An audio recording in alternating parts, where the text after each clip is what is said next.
परमेश्वर के दैनिक वचन। यूहन्ना प्रतिज्ञा द्वारा जन्मा था, बहुत कुछ वैसे ही जैसे अब्राहम के यहां इसहाक पैदा हुआ था। उसने यीशु के लिए मार्ग तैयार किया और बहुत कार्य किया, किंतु वो परमेश्वर नहीं था, बल्कि वो नबियों में से एक था, क्योंकि उसने केवल यीशु के लिए मार्ग प्रशस्त किया था।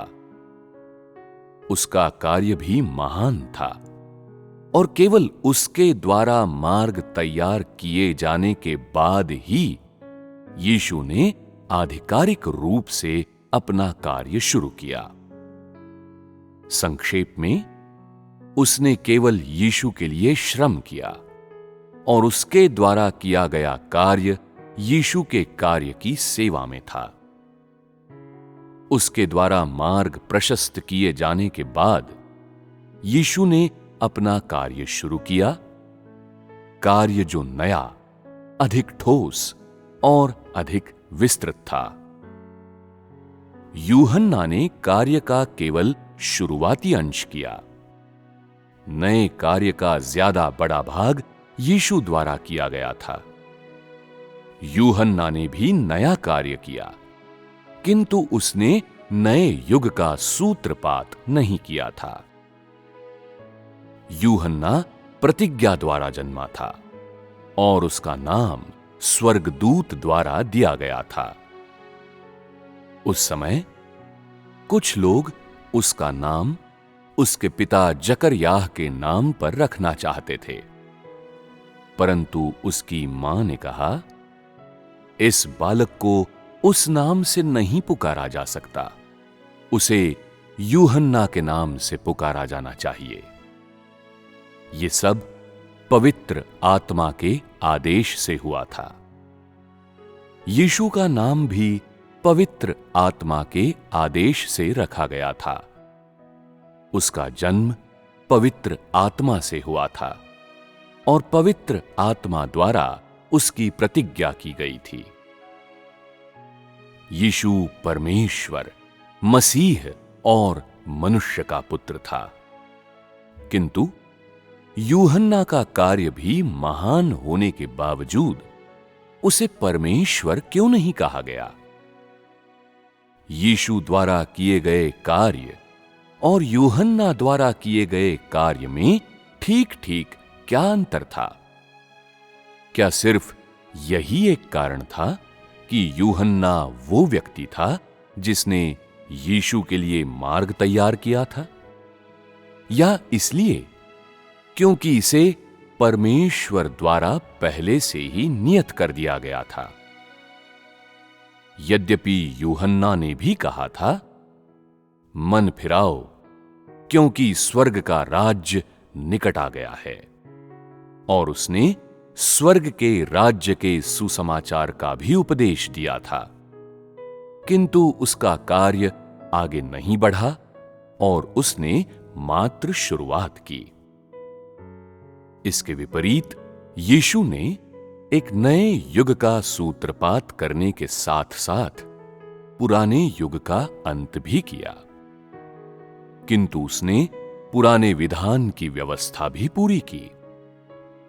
उसके द्वारा किया गया कार्य यूहन्ना के कार्य से अधिक महान था, और इतना ही नहीं, वो समस्त मानव जाति को छुटकारा दिलाने के लिए आया। उसने कार्य के इस चरण को पूरा किया, जबकि यूहन्ना ने बस मार्ग तैयार किया। यद्यपि उसका कार्य महान था, उसके वचन बहुत थे और उसका अनुसरण करने वाले चेले भी बहुत थे, फिर भी उसके कार्य ने लोगों के लिए एक नई शुरुआत लेकर आने से बढ़कर कुछ नहीं किया। मनुष्य ने उससे कभी जीवन, मार्ग या गहरे सत्य प्राप्त नहीं किए, न ही मनुष्य ने उसके जरिए परमेश्वर की इच्छा की समझ प्राप्त की। यूहन्ना एक बहुत बड़ा नबी था जिसने यीशु के कार्य के लिए नई जमीन खोली और चुने हुओं को तैयार किया। वो अनुग्रह के युग का अग्रदूत था। ऐसे मामले केवल उनके सामान्य मानवीय स्वरूप देखकर नहीं पहचाने जा सकते। ये इसलिए भी उचित है क्योंकि यूहन्ना ने भी काफी उल्लेखनीय काम किया, और इतना ही नहीं, पवित्र आत्मा द्वारा उसकी प्रतिज्ञा की गई थी और उसके कार्य को पवित्र आत्मा द्वारा समर्थन दिया गया था। ऐसा होने के कारण केवल उनके द्वारा किए जाने वाले कार्य के माध्यम से व्यक्ति उनकी पहचान के बीच अंतर कर सकता है, क्योंकि किसी मनुष्य के बाहरी स्वरूप से उसके सार के बारे में बताने का कोई उपाय नहीं है, न ही कोई ऐसा तरीका है जिससे मनुष्य ये सुनिश्चित कर सके कि पवित्र आत्मा की गवाही क्या है। यूहन्ना द्वारा किया गया कार्य और यीशु द्वारा किया गया कार्य भिन्न प्रकृतियों के थे। इसी से व्यक्ति ये निर्धारित कर सकता है कि यूहन्ना परमेश्वर था या नहीं। यीशु का कार्य शुरू करना, जारी रखना, समापन करना और सफल बनाना था। उसने इनमें से प्रत्येक चरण पूरा किया था, जबकि यूहन्ना का कार्य शुरुआत से अधिक और कुछ नहीं था।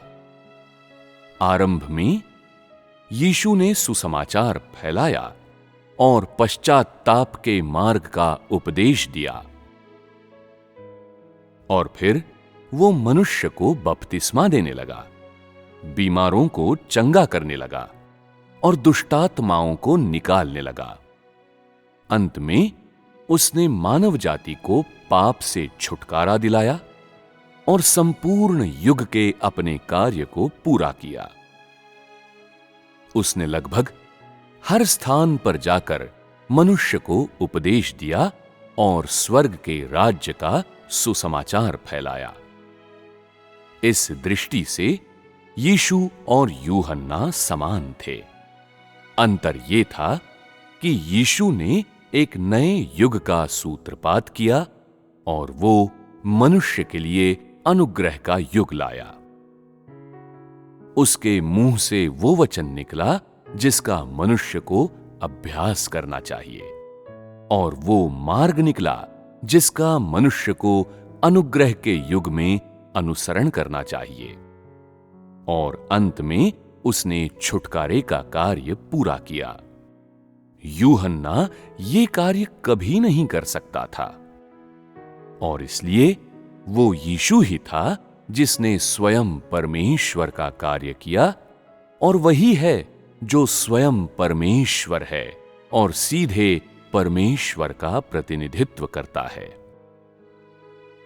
मनुष्य की धारणाएं कहती हैं कि वे सभी जो प्रतिज्ञा द्वारा जन्मे थे, पवित्र आत्मा से जन्मे थे, जिनका पवित्र आत्मा ने समर्थन किया था और जिन्होंने नए मार्ग खोले, वे परमेश्वर हैं। इस तर्क के अनुसार यूहन्ना भी परमेश्वर होगा, और मूसा, अब्राहम और दाऊद, ये सब भी परमेश्वर होंगे। क्या ये निरा मजाक नहीं है?